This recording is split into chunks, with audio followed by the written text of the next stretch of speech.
All right, we are live. Hello and welcome to Handgun Radio. I'm your host, Ryan Machad from the Wild Woods of Central Maine, and this is your home for all the news, information, and discussion in the handgunning world. This week, it's Mouse Guns Part Deux.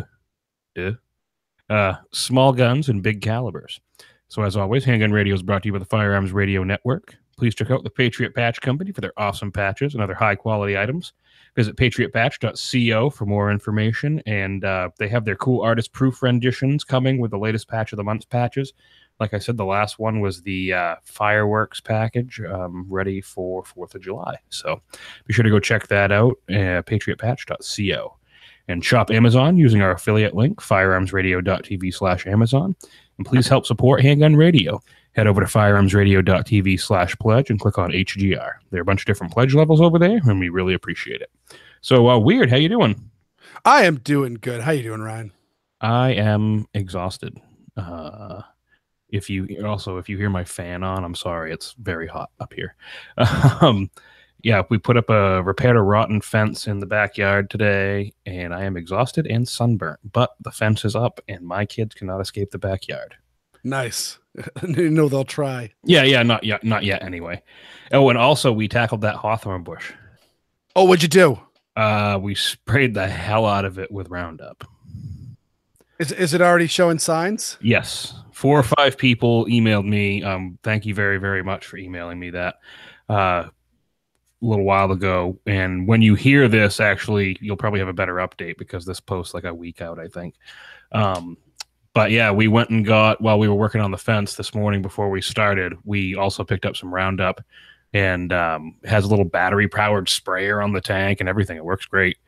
So we just sprayed the hell out of it, gave it like a good probably quarter of a gallon, even more. I mean, we coated everything, and then I even went around and did some other places that I had around the house that were an issue. But yeah, so we should see, at least if it takes away a bunch of it, then we can take like the hedge trimmers and stuff and try to get in there and cut everything out. But hopefully it kills it for good. But thank you to everybody who sent in stuff about that, and I will give you an update when we see if it dies. But it was very fun to see it starting to wilt today. I was very, very happy with that. A cheaper version is I was actually spraying some ants. But if you spray a tree with oven cleaner, it doesn't do well. Well, yeah, someone suggested a flamethrower, and as much as I would have loved to have done that, there is a fence that's a little too close to the bush. So what's the fence made of? Well, now it's brand new. So is it wood? Yes. Okay. Well, the oven cleaner will eat right through that. Good Lord. So yeah, so that was fun, but I am tired. So Weird, what'd you do this week? I just got back from a children's birthday party. That was I was very concerned. Actually, we were texting about this. I'm like, oh, we might be a little late tonight because I'm worried about bedtime because my daughter's going to go play mini golf and get loaded to the gills with sugar. But actually she did pretty well. They were all like such grouches when we were all leaving the party. Oh my God. It was so funny. My daughter was like, I hated that party. It was awful. I don't want to ever see them ever again. Meanwhile, she's laughing and playing the whole time. But when we suddenly had to leave, she's suddenly upset and all sugar crashed. And one of her friends walked by, and I said, hey, bud, did you have fun at the party? He goes, no, it's awful. Well, I guess my daughter's not the only one. And thankfully I didn't have to fish any children out of the koi pond that they had there, but it was looking pretty close for a while. Oh, perfect. Also, this week my daughter got a yellow stripe on her white belt at the local martial arts school, and it's not. I don't even know what the denomination or whatever the style of that she's learning on. This guy's just a total practical defense guy. He's an NRA instructor and just very much into martial arts, but more of the martial arts that are going to work and help you if you need to fight your way out. So but also very much like working on anti-bullying campaigns and all that, all the good stuff. I'm in love with this school. I'm in love with all the teachers there. And I'm really happy that my daughter is having just as much fun as I am. So she's working her way up. So she's getting tough. Well, not that other martial arts aren't like practical, but I mean there are certain things that are just more likely to be used in everyday situations that you may encounter. Well, if you read up on Bruce Lee, which I've only done like in the briefest of sense, I'm hardly, and so I'm probably going to quote some of this stuff wrong. But when Bruce Lee was developing his own style, he found that a lot of the things in kung fu were had some religious and spiritual basis behind them, and were more for show, I guess you could say, or for just for beauty, for the art side of the martial arts. And he was just like, no.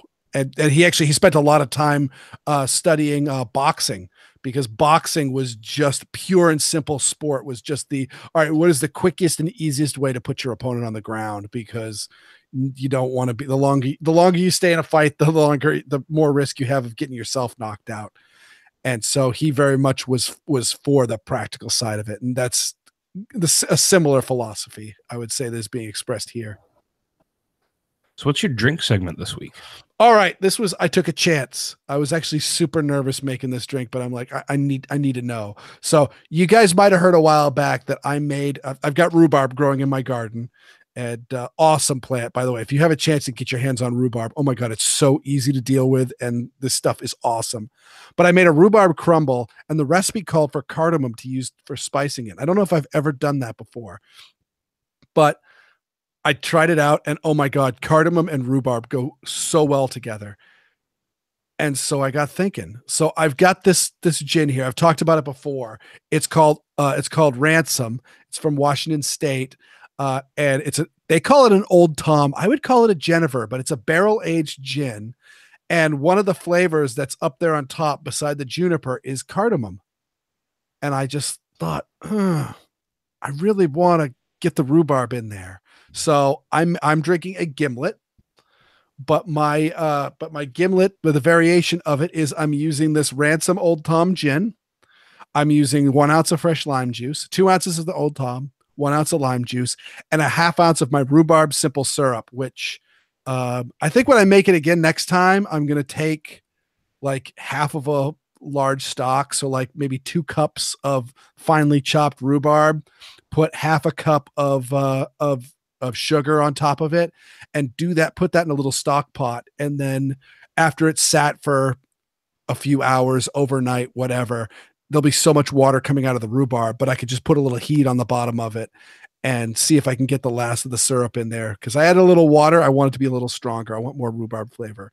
But if you've got some Ransom, you are not risking your expensive gin by mixing it with some lime juice and some rhubarb simple syrup. Like, this is a outstanding drink. I am very impressed. I love gimlets.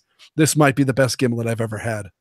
You know, the last time you suggested something to one of our listeners, he left the peppercorns in the vodka too long, and he made like some super melt your face off stuff. Yeah, well, he enjoyed it. TJ made some peppercorn gin, and I believe number one, he missed that my recipe was for Yeah, a he put it in. 1.75 milliliter bottle. He used it as 750. Yeah, So it was like double the strength, and then he forgot about it. And it looks it looks like Guinness what he made. Like, it's really dark, but he seems to enjoy it. So he said it woke him up. That's for sure. yeah, well he was also making Bloody Marys, which that might be a lot better. I actually make martinis with mine. I think that's a really, really nice like martini. I'll take a blue cheese stuffed olive, gin, peppercorn vodka, and give that a go. And that's a nice tasty little vodka martini that you can make.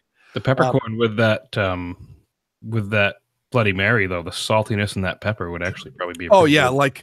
like Bloody Marys. I'm not the hugest fan of Bloody Marys. I'm not a I'm not huge a fan of I'm not I'm a not a big big breakfast drink fan. Oh, I'm a big breakfast drink fan. I wish I could be a better breakfast drink fan. I still think Corpse Survivor #2 is like the greatest of breakfast drinks. When you add the egg to it, mwah. Oh God. There's very few occasions where it's socially acceptable to do such a thing, but let me tell you, when you can do it, mwah. Um, but the Bloody Mary, I'm not a fan of the Bloody Mary. I'm not a fan of the mimosa. I'm not a fan of tomato juice, but The Bloody Marys I have had with infused vodkas, they start getting pretty close to all right. I've had Bloody Marys with bacon vodka, very very good, and pepper vodka sounds like it would be out of this world. Excellent. So with that, we'll head into the main topic: most guns, part deux. Oh, wait a second. Didn't you want to give a quick drink review? Oh, okay. Yeah. I had the Maker's Mark. I had the sampler pack. Maker's Mark 46 was fantastic, like we talked about last show. The Maker's Mark original I had not yet had. I had been steered away from it several times. I believe I described it as warm urine and maple syrup or pancake syrup. Yes. Yeah, I was not a fan. Yeah, I'm also I don't know if I would give it such a low review. I think that it's just fine. Like Maybe I'm dad being harsh, but it just tasted so syrupy, so sweet, mm, and it was overpowering. my dad actually I don't even know if he has Old Granddad anymore. My dad used to always have Old Granddad. That was his go-to bourbon. He's recently been getting some more higher end stuff. He's been getting a lot of Maker's Mark, which I'm perfectly fine with. Like I'll be hanging out with the old man and he'll suddenly just walk in and he'll have a glass in one hand and a glass in another and hand it to me. And if it's Maker's Mark, it's pretty good. I will say the other bourbon that he goes to quite frequently is Knob Creek. And that is, I would say, at that price level, the worst bourbon you can buy. Like, I hate Knob Creek. I think it is just, it's got just such an off-putting taste to it. It's bitter. It's the opposite end of what you're complaining about. It's not syrupy sweet. It's like bitter and nasty tasting. But yeah, I don't think Maker's Mark's a bad whiskey. I think it is a vastly overpriced whiskey. I think there is a huge number of bourbons that you can get that are cheaper than that are better. Yeah, I mean, it was fine, but I would definitely like go with my standard Evan Williams. But All right, all on to right, the topic. into the main topic. Most Enough of guns, that. part two. Um, this time we decided to take a different approach to mouse guns because we already did an episode way back. I think it was episode 145. We did, the 32s, the 380s, the 25s. This time we're going to do, and this weird suggestion, so thank you, Weird, small guns in big calibers. So when we say small, Glock subcompact is probably going to be the uppermost size limit. There might be a little bit of variation. And then also, I know some people may say they're not mouse guns, but they are still super small for their size. I mean, this is like, putting a Hemi in a Pinto. Mm-hmm. So, yeah. And Just an Opinion will like that reference. So we're going to talk about these guns. I'm sure there's somewhere missing. So if you think of anything, please email us, handgunradio@gmail.com. So we'll start with the Smith & Wesson Shield. That's the biggest one. I think that people are going to say, well, that's right on the edge, but it's thin and it's roughly the same size as a Glock, like 26. Oh, by the way, I'm on Google Images and like the first image for Ford Pinto V8 is someone's got a 351 Cleveland in a Ford Pinto. Didn't even put it's got a big old roots blower off the top of it, and they didn't even bother like putting the hood on. So it's been done. So I've had a lot of experience with the Shield. I like them. They're very controllable. They're a 9mm, which I mean, isn't that bad of a cartridge in terms of recoil, even in a smaller gun. I mean, I shoot my car all the time, right? And never have a problem with it. Some people, it wouldn't be a gun that I would give to a beginner. I would say to go with something a little bit bigger, and maybe we can find something that fits your hand if you have a smaller hands or something. But well, it's my cousin has two carry guns. He's got his Glock 19, which is he pretty much just said, what gun should I buy?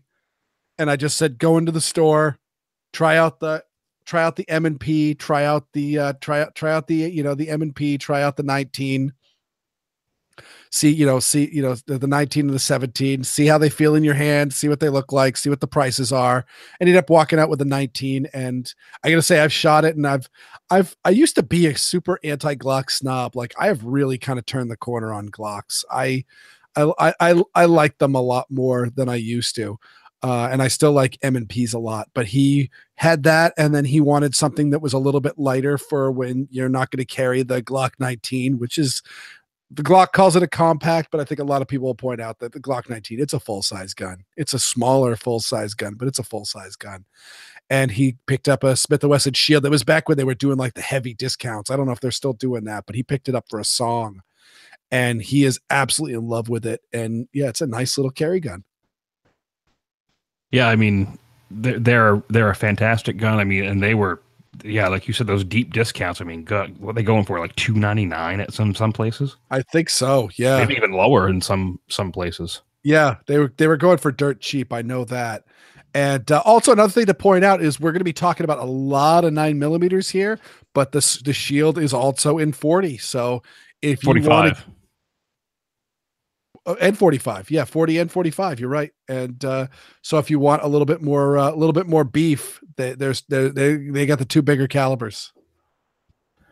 So then also the Sig Sauer, they make similar guns, the P290 and the P365. The Well, I P don't think they make the 290 anymore. I think they've no, not discontinued it. not anymore. Yeah, it wasn't. I don't think it was terribly popular. It was awful. It was a small gun and it was top heavy. It had a huge slide on the top and like a little like two-finger grip on it, and the trigger pull was fine. It was a Sig Sauer hammer fired trigger pull, which I think is fine. Like I really like the 250. I think the 250 was a perfectly acceptable gun. But I just, for a gun that is, it was about the size of a Smith & Wesson Shield, maybe a little bit smaller, but boy, its proportions were all wrong in my opinion. Yeah, it just, yeah, I remember holding one. I was like, yeah, I'm good with this. The 365 seems to hold a little bit of promise, but also some of the early reports I've been hearing have not been great. Yeah, I mean it's a radically new design. They did a complete ground up change, so it's we see this all the time with Ruger. And Ruger, people make jokes about Ruger. Oh, they come with two dates, the release date and the recall date. People seem to be really ragging on Sig though, lately, saying that a lot of their stuff is having issues. But I mean, you are right. Ruger has the same sort of issues. I mean, granted, it may not be, oh well, we have Ruger's a lot of, well, we have this thing in the gun that might not work properly, so rather than potentially risk it having a problem, we're just going to recall it and fix it before anything happens. You don't hear a lot about that is to be said about the the 6 hour 320. I don't know about the 365. I actually haven't been following the problems with them. I definitely heard some people say that they've had some reliability and other problems with it. I haven't heard was talking about like primer swipe issues and stuff like that. I guess like the cases were really mangled up on the case head and the face of the head stamp end. Interesting. But I know with the 320, there were a bunch of people that were actually injured because of the problems with that trigger. Right. And you can't say that about Ruger. I don't know of anybody that was injured by a Ruger that was under recall or that was later recalled. But again, what I was getting at with Ruger is Ruger's a super innovative company. They have been like cranking out like just all sorts of cool new guns and changing it up and making things work and trying to meet markets and develop markets. And with that, you're going to have some like there's going to be some beta testing in the field. Like it's going to happen. Either you're going to hold on to it for super duper long or just release it and do what they do. They make good. They recall it, send it back. You usually get like a hat and some extra magazines. So why not? Yeah, and so the 365, I'm sure they're gonna end up fixing all those things. They better. That is a friggin' beautiful gun. Like I'm gonna own one. Like there's no way. Like as soon as I like show up at the gun shop and they've got one on the counter, like I'm just gonna buy it. I'm just gonna buy it because and the caliber warrior inside you will cry. Not really. The Caliber Warrior for me is mostly dead. And for something like the 365, like the Car PM45 that I carry as my little small semi-auto. Your pocket gun.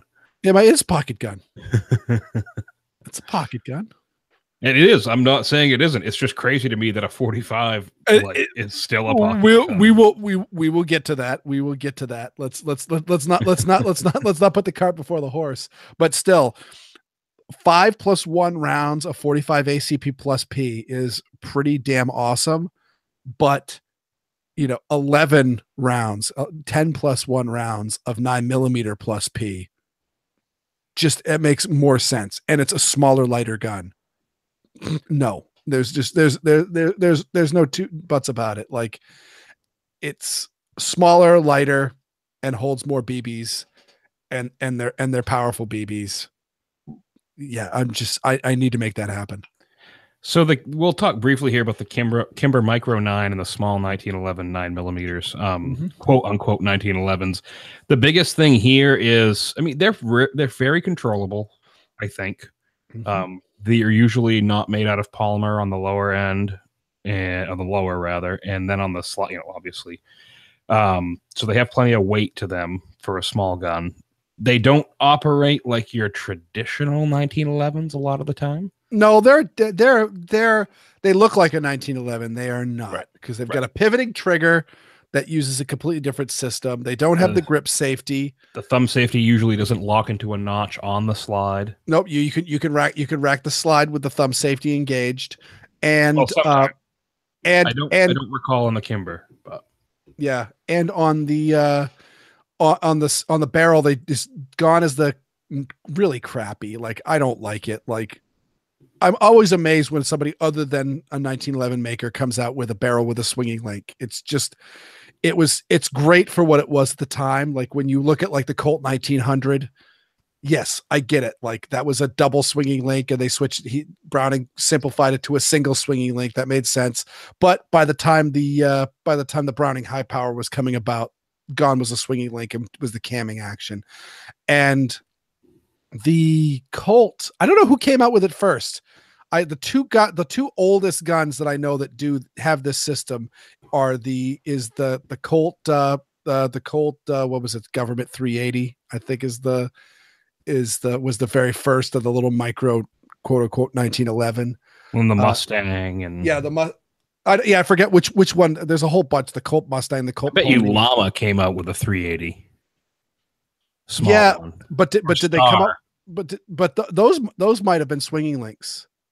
I don't know the internals of them, but I know that the original small grip safety deleted 1911s from Colt in 380s had that kidney shaped camming surface. Right. You are right. The Llama 380 Especial has a swinging link. Because I think and there's grip safety too, right? Doesn't look like it. Okay, they might have got rid of arch mainspring housing, but it doesn't look like there's a grip safety. Okay, but the CZ75 also has that kidney shaped camming surface. Actually, yeah, it looks like there is a grip safety.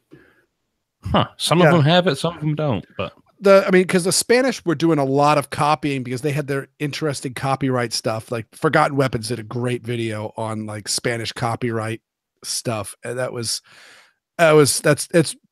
interesting and too deep a rabbit hole. But they were doing a lot of just direct copies of stuff or scaled copies, and because they could. So the Springfield XD. Okay, sorry. One thing I want to touch on. The Micro 9, the small 9mm 1911s tend to have pretty decent sights, as opposed to some mouse guns. Yes. So just wanted to touch on that too. So a lot of these guns, actually, the Shield, the 365. I think I can't remember what the 290 had. Do you have a picture of the 290? I think they actually had pretty normal 3-dot sights, or the SIG lollipop sights there, the ball and the stick in the back, up the middle. Yeah, I'm looking at pictures right now. Yeah, they've got dovetailed sights. So yeah, so if they're not great sights, you can at least replace them. A lot of So a lot of the older ones are going to have either fixed sights or vestigial sights, but a lot of these newer ones are actually going to have pretty good sights on them. The Springfield XDS, this is one I can't talk for too long on because I don't have a huge amount of experience with them, but I have shot one in 45 auto, and it was a good gun. It was accurate, controllable, wasn't too much of a handful. How much? What was the weight on that? Because I've never handled one. It Uh, felt pretty light. because when the original XDS, that was the 45, because the 45 was the first one they introduced. They put a weight like it's like 28 out. Like I think it weighed like as much as my Commander 1911 or in the This vicinity of this that. one was very light and very slim. Cool. So yeah, I was impressed with it. I mean, not that I would go buy one because I already had stuff and I wasn't a 45 guy anyway, but it was I really did like it. I mean, if I saw one for a decent price, I probably would have picked it up. Yeah. Yeah. I mean, there's nothing wrong with the Springfields. The whole XD line is there's nothing bad about them, with the exception of that grip zone business is just foolish. It just looks silly. Come on, guys, stop it. But other than that, they're great guns. It's a small gun that's in 45. Do they make them in 40? I believe so. Yeah, they had to have. You kidding me? The 40 Warriors would be on their doorstep. Well, I mean, a couple of these guns just recently used to be up until very, very recently. Yeah, every 9 millimeter that was developed was actually first came out in 40. They might have not have released it in 40, but the prototypes were all made in 40 because 40 is a lot more punishing and I think is slightly larger dimensions. And so, but not so large that you can't just completely scale it to 9 millimeter without a problem. So they would start with 40 and then work there. So like the whole Smith & Wesson M&P line all started out in 45 or 40, excuse me, all 40. And then the 9 millimeter came out later. 40 Smith and Wesson paving the way for everybody to make their guns in 9 millimeter since January 17th, 1990. Yes. But just recently, a bunch of companies have been abandoning 40 because it really doesn't have the market share anymore. I So think bullet design has really moved. I mean, 40 is all right. 40 is still a fine cartridge. I mean, it's snappy. I've shot 40, I've shot 45, I've shot 357 SIG, 9 millimeter and 45. If you want a big bullet, 45 is the way to go. Sorry, but it is. mm-hmm. 9 millimeter if you want the capacity. And nowadays, with the bullet designs that we have and all the technology we have in terms of expansion and proper, weight retention and stuff, 9 millimeter is a fantastic caliber. And I believe there have been studies that have said there really is no difference in the There's barely a difference between 9 millimeter and 45. right. So to throw 40 in the middle there, and note that it has noticeably more recoil and the fatter bullet, it's going to take up more space. It was originally designed when people had declared that 9 millimeter was inferior, and they did so completely incorrectly. And so out came, but yet for 45, that's a huge bullet. It's both long and it's fat. And so the guns are horse pistols. Like, I mean, it's just, you can't make a diminutive 45. Like, we'll again talking about the cars in just a minute, but you just, it's hard to make a 45 that's small. So again, the 40 fit in great with all right, we can make a gun that's 9 millimeter size, but it's good tossing a bigger bullet than 9. But again, with getting rid of some of the myths that were that was based on, and having better bullet construction, it's trivial. And then at the fact that you're losing magazine capacity and getting more recoil, it's just use a 9. Yeah. So but some people like 40, and you can't knock it. The bullet works. No, I mean, it works. It's a great cartridge. And if you like it for whatever reason, again, I'm the dude that carries around 45. Part of the reason why I carry around 45 is because there's an old dead caliber warrior inside of me. Two is I live in Massachusetts, and guess what? I can't carry anything above, practically carry anything above a 10 round capacity. So if I'm limited to 10 rounds, I might as well make them 10 really big rounds. Is my opinion. So the next one here, the Rohrbar R9. We'll just talk about this briefly because Remington kind of took them and killed them. So, um, it was a small semi-automatic pistol made by Rohrbar Firearms out of Long Island, New York, chambered in 9 millimeter. It was made from 2002 to 2014. Barely any sights on it. Yep. There was a review I see here that shows that it was pretty accurate. One editor, they say, likes to call the R9 the gun you aren't supposed to shoot. Rohrbar HQ apparently recommends you shoot it enough to get familiar with it. Be sure your carry ammo works in it, and then stop firing and carry it. Run a couple mags through, but when you're at the range shooting the other guns to refresh the ammo, but otherwise shoot little, carry much. The factory recommends a recoil spring change every 200 rounds. Oh boy, I did not know that.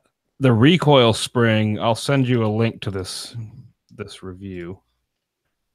The recoil spring looks extremely small, and it's in 9 millimeter.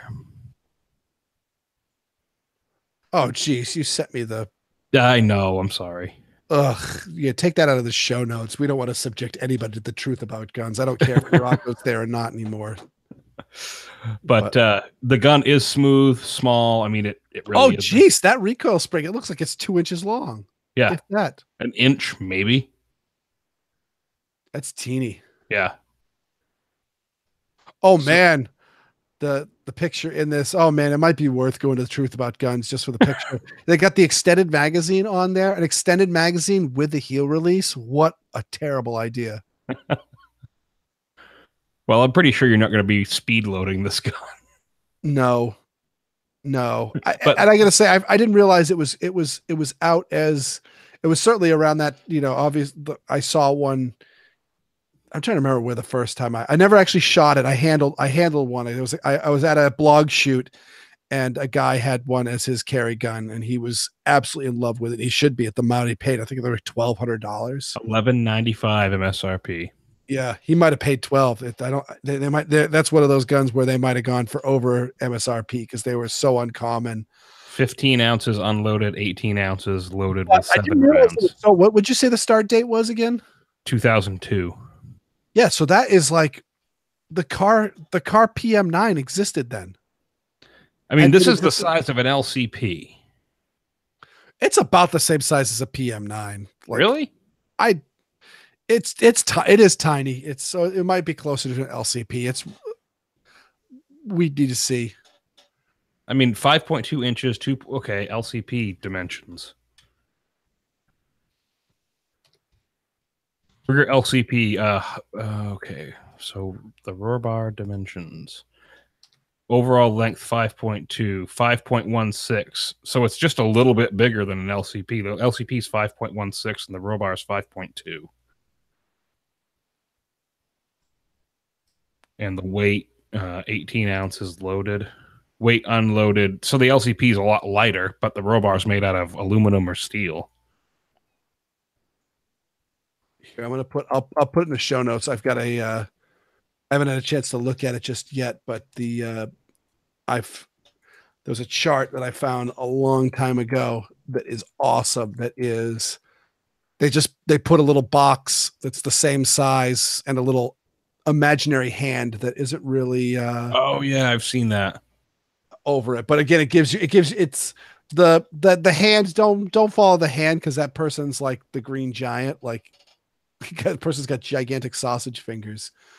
But they've got a bunch of guns that are pocket sized, and they've got also, and they have a 1911 with the box. What is it? Is it a full size 1911 and a J frame revolver in the size box, just so you can know how they all actually compare.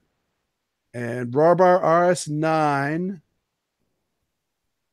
it's bigger than the Boberg. Where's the LCP?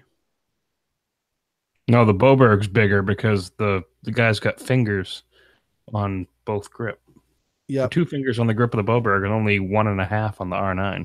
It's a little bit. I think you might be right. It's a little bit bigger than the PK380 car, and that gun is tiny and won't be Yeah, talking that thing about is that. super small. Super duper small. Like that gun's a tic tac. Well, that's a good transition. The car guns. Let's talk about car. CM9, PM45. Both of us have experience with those. And I actually have experience with TJ's CM380. I Mm-hmm. carried that in Nashville at the first on RA show. Is it PK 380? CM380. Okay. PK380's Walther, that big ass Walther one. Oh yeah. Yes. But yeah, the cars, like they were pretty early on in this. I mean, I think they were predated by the Smith and Wesson Chief Special guns, which were pretty darn tiny themselves. And I don't know if we already talked about Smith and Wesson. We were talking about the Shield, but the before that was the Chief Specials, and those guns were Oh, really really the semi-autos. yeah. Those actually look pretty cool, though. They were pretty cool. I mean, I'm not a huge fan of that design with Yeah. the slide mounted decocking safety lever and all that, but they were teeny tiny. Like they did a really really good job at making a small gun. And some there was I think they made some with alloy frames that were somewhat light. They weren't as light as these polymer frame guns, but the cars, they're like stone axe simple. Like the guts of them are very very simple. I love the ergonomics. The trigger pull's not for everybody. Like anyone It's who a hates, smooth double action revolver. but it's long. Yes. It's longer than, I don't think any of my double action revolvers have a longer trigger pull as my PM45. Like I think I measured it. I think it's 3/4 of an inch is how far you have to pull that back. And I think most of my revolvers are like a half an inch or pretty close to. So you are going on for ages, and then it resets all the way back out. So you're going all the way back and then letting it all the way back out, which isn't a problem for us revolver shooters. If you like a revolver, then you're going to love this trigger pull because it's like the best revolver trigger you've ever handled. But if you are a striker fired polymer gun, a guy that shoots from reset, you'll probably hate that trigger. Like Yes. it's gonna be vastly different than that very short with a even shorter reset trigger pull that you're used to. Yeah, no, you definitely are going to want to you want to try before you buy with that. Yep. And they work, and they're all rated for plus P ammo. So if you want to spice it up a little bit, by all means, Carr says it's okay. I've shot mine a lot and I've had no issues with it. I've been very happy with it. What do you carry in your CM9? Right now, hold on, let me turn around and look. While you're looking, I'll say that my PM45 is stoked up with 230 grain Federal HST plus Ps, which is exactly what I carry in my 1911 as well. I was a bit worried that I was going to have to switch to a standard pressure because it's such a small light gun that I was worried that it was going to really boot me around. But that double recoil spring in the gun and the polymer frame and just the low bore axis, it shoots so light for the fact that it's a darn microscopic. I mean, it's PM45 is smaller than a J frame, and yet it holds 6 rounds of 45 ACP. It is a really cool gun. Right now, I believe I have the Hornady. I have my mags are in the safe right now, but I'm pretty sure I'm carrying the Hornady Critical Duty. I haven't really thought about it recently because I've left the stuff in the mags for so long. Yep. But is 100, that 124 grain plus P. okay? So you're carrying a plus P. Yeah, I don't like 115 grain defense rounds. I like to go middle of the road. I don't like the super heavy 147s. I think a plus P 124 grains the best match of velocity and bullet weight. Mm-hmm. They do make a 135 grain, which is similar to that short barrel 38 special load they make as well. Yep. But yeah, I've been very impressed with mine. So the Glock subcompacts, this is kind of a corollary to the cars because they're a similar size, but just a different trigger. Mm-hmm. This is much more like in tune with your traditional duty sized gun striker fired trigger. Yep. Well, I think the Glock 43 is a little bit bigger than the CM9. I think it's closer to the CW9 in size. But then you got the Glock 26 and the Glock 27, which we are considering the upper size limit, just kind of arbitrarily, but they are they're a nice little size guns. Like I'm all for the Glock subcompacts. Like carrying as a light carry gun. Like if you are one of those people that is one of those, I cannot carry, like it's too much of a pain in the butt to carry my Glock 17 or my Glock 19, and you go and get a Glock 26. And actually my nephew was actually talking about like, he was handling a Glock 43 at the shop. He's like, I kind of want to get one of those. And I said, dude, you're carrying it on the belt. Just get a 26. Get a 26, and then you can carry like a Glock 18 magazine for your reload. Like you can carry any of the double stack 9mm, or if you're carrying the 27, any of the 40 double stack magazines. And so you can reload to a 17 round magazine, or, +2 base pad, whatever you want to have. But you can, carrying like a huge Glock magazine in your pocket is not that big a deal. Certainly it's considerably easier than concealing a full size Glock. I used to carry a Glock 23 magazine when I carried my Glock 27 back in the day. Yep. Yeah. Or Glock 23 or a Glock 22 magazine. Actually, how deep into the how much room did you have left over in like your pocket with the 23 mag? Well, the Carhartt pants with the little pen pocket on the side? Yep. The 23 mag fit perfectly in that, just below the top lip of the pocket. Nice. So it was perfect. It was right there. It kept it oriented all the time in the same position, so I never had to think about it. It was great. I like to drop a magazine in between my wallet and the corner of my pocket, and the wallet keeps it standing up. Yeah. And since it's a magazine, not a gun, when the gun's in a pocket, that's the only thing that's in that pocket. Because you don't want to get anything jammed in your trigger guard by accident. But with a magazine, I'm a little bit more liberal about what goes in the pocket with it, so long as like quarters and coins and stuff.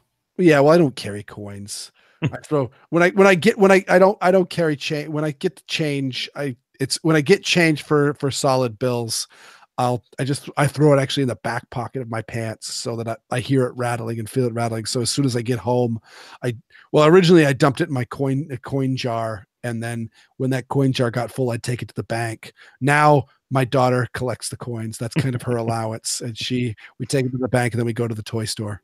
The daddy tax. The daddy tax.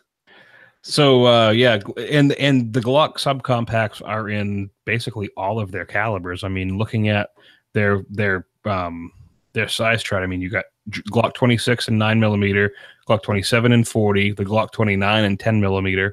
The 29 is 29 a lot bigger. Yeah, that is closer to a Glock 19 in size. The Glock 30 and 45 auto. You have the 45 gap. Again, the 45 gap and the 357 sig are both in this category. The 20, what is it, 29 and 30 are, and with 36, the 36 is the slimline subcompact. Yes, yeah, single stack 45. Those are all way too big for what we're talking about here. But then you also have the Glock 43, which is the slimline 9mm single stack. Mm-hmm. And that is solidly in the mouse gun category. For our discussion, the quote unquote mouse guns. Yeah, that's even smaller than the 26 in all dimensions, isn't it? I believe so, yeah. Or maybe not so much in height and width, but definitely in thickness. Yep. We have the Heiser and the Pocket AR on here, and I think this was just kind of a fun one. But we had to talk about them. Yeah, they get the Heiser is the double, the wait a minute, is it Heiser? Heiser is damn it, Heiser is the Pocket AR, and the double tap is the 9mm and 45. 45. Yep. Okay. Yes. And Heiser also makes, what do they call it? They call it the PKO. Pocket AK. They make the PKO 45, which is, I think, a little bit smaller than the PM 45. Holds the same amount, but is like a direct blowback. Like it's kind of a wonky gun. Like, yeah, it's very curious. Yeah, I haven't shot one. I kind of don't want to. And they make one with like a titanium frame, which seems really scary. Like that's But it's again, if you want a really, really small, really, really light, and you want a 45, they also make one in 9. I don't know if the dimensions are different with the 9, uh, but it's a gun to go to. You're going to pay for it. They're not cheap, and I don't know how good they are, but it's also single action only. So there's also that. You're not dealing with a double action trigger pull anymore. So your decision. I would be for a gun that size, I'd want to carry it in a pocket, and I don't want to carry a single action gun in a pocket like that. But a lot of people carry these small guns on the belt. So the Beretta makes the Nano, just another another standard subcompact 9 millimeter, like we've I been talking about. I compare the Nano to the P290. Like those guns are forever linked in my mind as Isn't the just Nano striker fired though? it might be, but either way, it's just super top heavy. Yeah. Like the slide is gigantic. Like really, the slide is really tall on that gun. Keltec actually was early too, as well as Car. I mean, Car was super early, but Keltec with their PF9 and then the P11. Yeah, those were fairly early. Actually, I did a whole blog post on that. I could look that up. Let's see. The P11 was 1995. So actually, they were pretty close. Okay, let's see. I've got a timeline here. I'll put this in the show notes. I'm just gonna throw it underneath the Keltec for right now. You can move it if you want to put it in a more thing. But I ended up looking up because people were talking about certain guns setting the 9 millimeter micro pistol market. Like Walther gets a lot of credit with it. Ruger gets a lot of credit with it, and that upsets me. They make fine guns, but but it's not there. So I see I've got here the Glock 26 was 1995. Keltec P11 was 1995. Car K9 1996. That's the steel framed 9 millimeter. So Keltec beat them to the punch. Keltec beat them to the punch, and they also beat them to the punch with their guns were always polymer. The first car was steel. Oh yeah, So that's right. Because most of them were, so yeah, all the early ones, and they were super expensive, like up in the $700 or $800 range. yeah, and I'll point out, like, I would absolutely carry a car P9 in a pocket. The pocket of my jeans is, if you can carry a J frame in a pocket, you can carry a P9. The P9's a little bit smaller than a J frame. But I would not carry a K9 in a pocket because that gun is so heavy that it would not be comfortable. Like, Well, and that's we a got to gun. remember too, the Keltec P11 is a double stack, Yes. 12 rounds, and that's early. No, 10 rounds at 10 rounds plus one. That's where they get the 11. And Well, note it that says 12 on Wikipedia. I shouldn't trust them. yeah, I'm pretty sure those are 10-round magazines. But the also is right in the middle of the assault weapons ban. So why would they do that? Right. And but they also use the Smith & Wesson Model 59 magazine. They cut down a Smith & Wesson Model 59 to flush fit at 10. So you could get 15 round reloads with Model 59 magazines. Then the Smith & Wesson CS9 was introduced in 1998. The car P9 was 1999. So yeah, Keltec beat them by 4 years. It's really, really good. PM9 2004. That's way later than I thought. Just fixed the Wikipedia article. Thank you. And Keltec PF9 was introduced in 2006, and then the Walther PPS finally hit the scene in 2007, which was considered by many the start of the Micro 9 boom. But again, shows that it's been going on for over a decade before that. So yeah. Yeah, I mean, so I was very surprised. I didn't realize that Keltec beat them to the punch. Mm-hmm. All right, so our last one here, we kind of wanted to enter. Let's go real quick just to talk about the Walther PPS. Okay, so we don't get any emails from Walther. Yeah, they got the Walther PPS, and they've got the Walther PPS The M2. PPS M2 is actually the better one, I think. Oh yeah.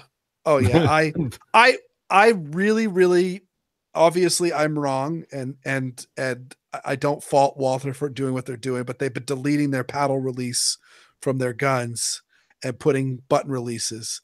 I love the paddle release. I think that is a Yes. really, really good thing. And I really like the paddle release on the PPS.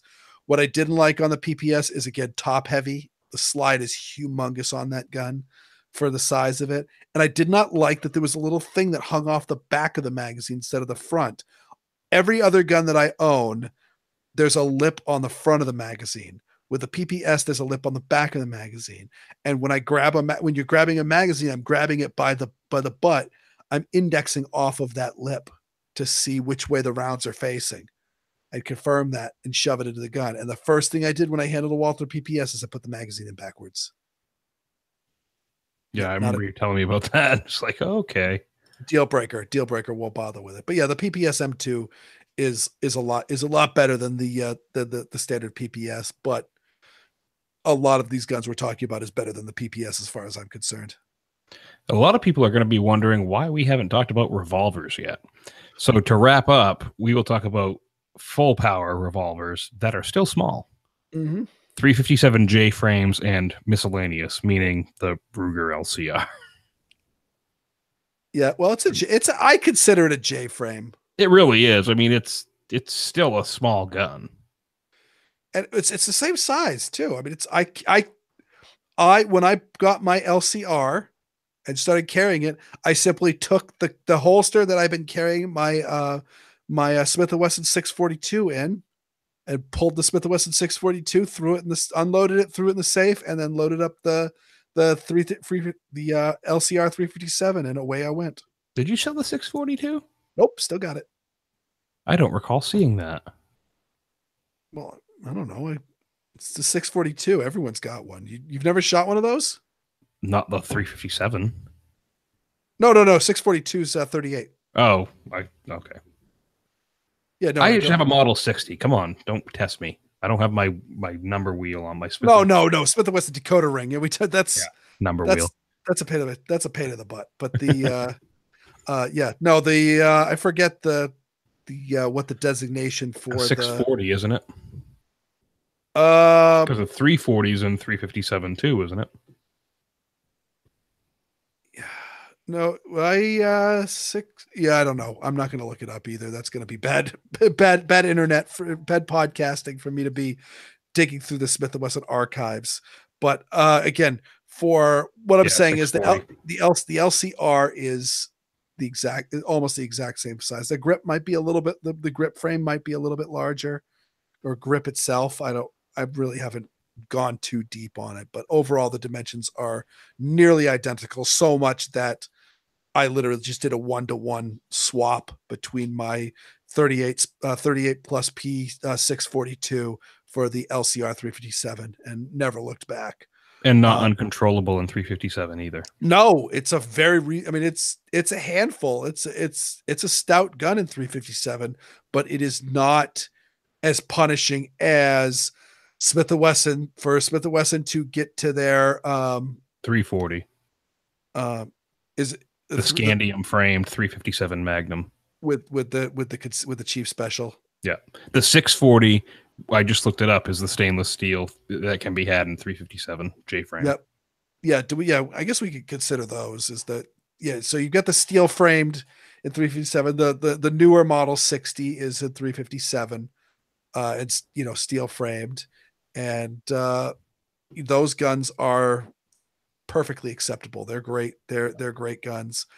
The scandium frame guns are a challenge, and as much as I love Smith & Wesson, I can't recommend them in a world where the Ruger 357 exists. Yeah. Unless you are very specific on how the hammer is going to go on the gun. Though again, I think, do they make a 357R LCRX with a snub nosed? I don't believe they do. I'm thinking they're kind of weird about the LCRX. Yeah, no. I see 38. Oh yeah, yes they do. LCRX 357 Magnum. Oh, yep. Okay, so they make it in 327 Federal Magnum, 9mm Luger, Yeah. and 22 WMR and 22 Magnum. Yeah, and I don't think Smith & Wesson makes a 357 scandium framed bodyguard.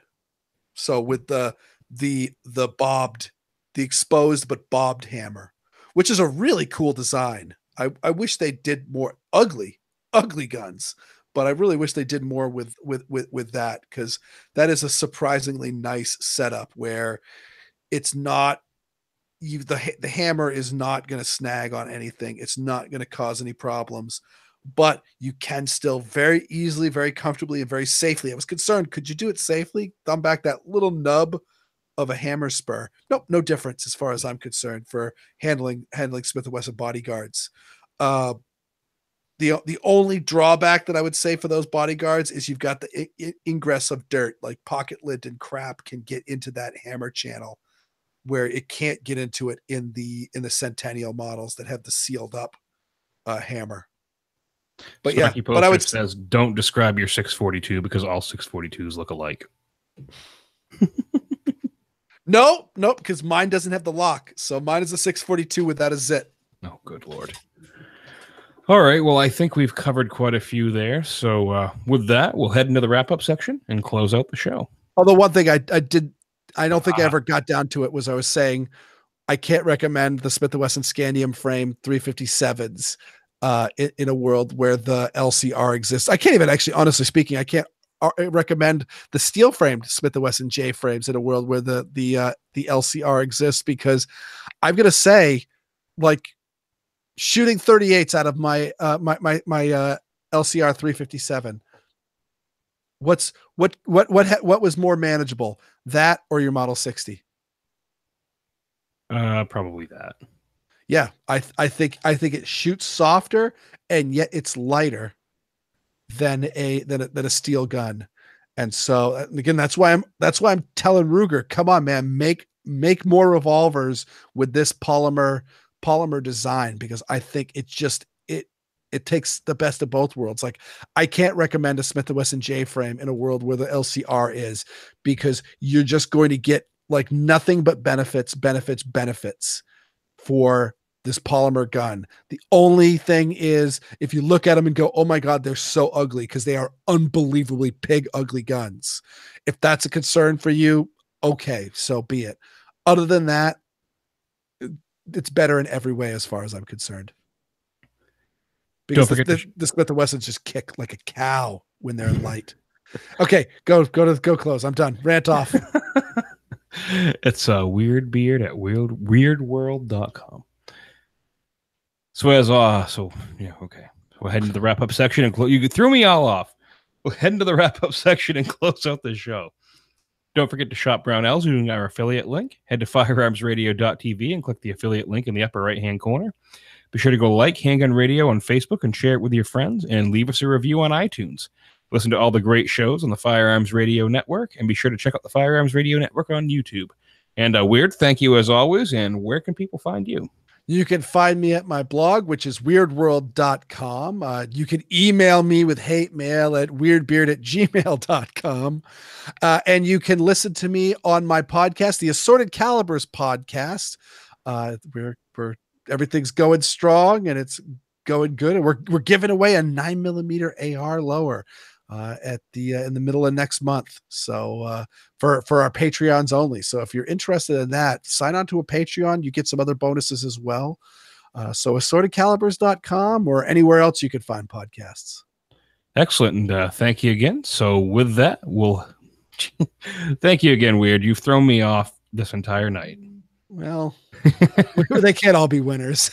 So until next week, have fun and safe shooting.